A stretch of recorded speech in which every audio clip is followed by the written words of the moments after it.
Келинчегимдин 5 айлык боюнда бар кезде ооруп больницага түшкөндө балада кыймыл бар болчу экен. 2-3 күндөн кийин выкидыш болуп калды. Россиянын закону боюнча андай учурда төрөлгөн балдарды бербейт экен. Шарият боюнча ат коюлуп кепинделиш керек беле деген суроо. Ушул суроо жүрөгүмдү өйүп келет. Келинчегимдин төрөлүшүнө аз калды, дуа кылып коюңуздар. Алла разы болсун, урматтайбыз, сыйлайбыз. Рахмат. Мындай. Бизде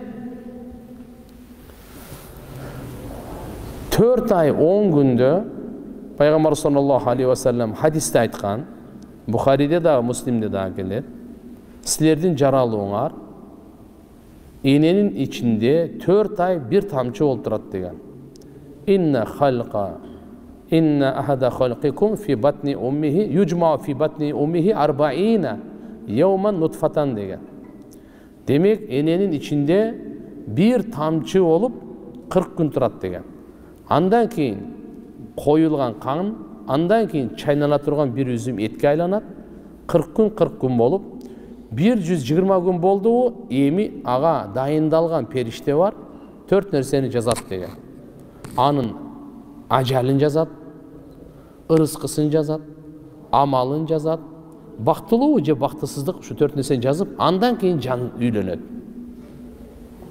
124 айда.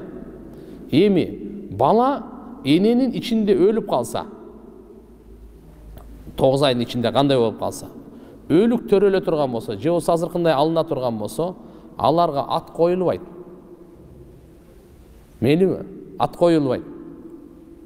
Аларга гусул кылынбайт. Жаназа окулунбайт. Шарияттагы талапка жараша кепинделбейт. Эгерде бала тирүү түшүп өлүп калса, 1 секунд жашап өлүп калды. Тирүү түшкөн, өлүк түшкөндү каяктан билебиз десе, төрөлүп атканда үн чыгарганды айтат.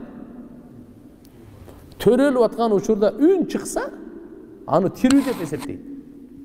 Тирүү төрөлдү дейт.